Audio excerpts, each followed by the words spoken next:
issues beyond our shores. Singapore is just this teeny red dot. Involving in the Commonwealth was a time whereby I actually really got to know more people out there in the world who are doing the same thing as me. You can actually represent Singapore as a delegate to go overseas on a forum discussion or on a cultural exchange. Step out of your comfort zone and be more resilient and experience the world.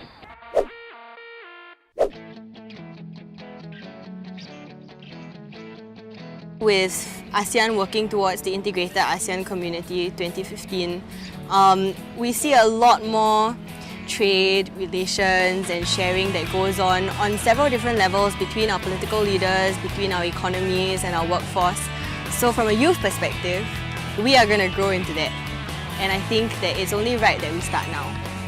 In international affairs, it really gives us a platform to communicate and share experiences from youth from other regions, and it's a very good platform for communication.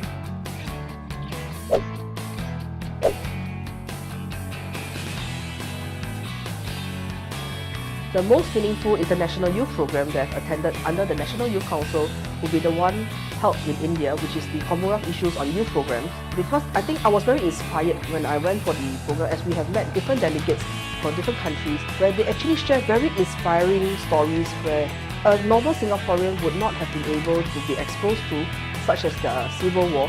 So I'm very, very inspired when I hear their story, as well as even to establish that friendship and relationship with my international friends.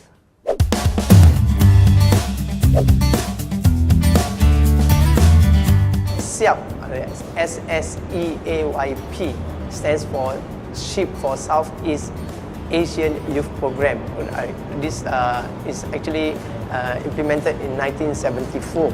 For this program, every ASEAN countries participating youth will meet Japan, Tokyo. Then from there they have their port of calls for 2 weeks. Then after that, on board the vessel Fujimaru, they will sail off to 5 ports of ASEAN countries, be it Singapore, Philippines, Indonesia.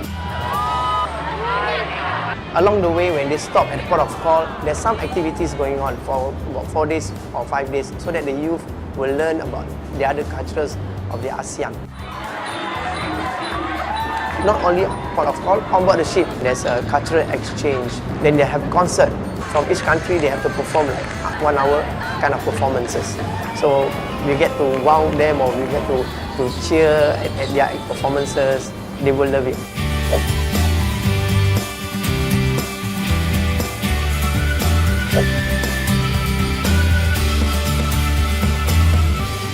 The National Youth Council saw my interest in Commonwealth as well as environmental issues, and they actually pulled me into this Commonwealth Youth Program. It was through these experiences that I get to go to these places and really get to know these countries that I never knew before. And subsequently, I also went to Rwanda for a peace building workshop, and that was also very enlightening, whereby not just in terms of meeting young people from all over the world who are really trying to fight for peace in their country, but it was also a good experience learning from the experience from also a Commonwealth member nation, and how they actually have done so well in bringing about social cohesion after the Rwanda genocide.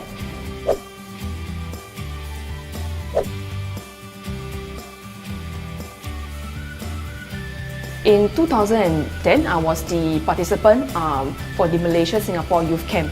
So we were in Perak. In total, there were 80 youths from both Singapore and Malaysia side. We actually did the dance items and also the outdoor adventure sports, forum discussion, and also the homestay program.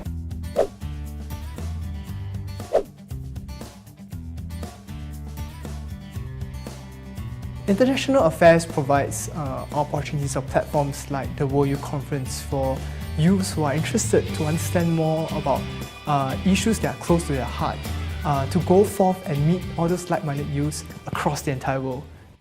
Despite being as a very small nation, we are very active internationally, and we actually see ourselves as an important player, as an important citizen of the world. From this international exposure, I really strongly believe that being young doesn't mean being incapable. As long as you have the dream, the hope and the passion, nothing is impossible. Impossible is nothing, because I am possible.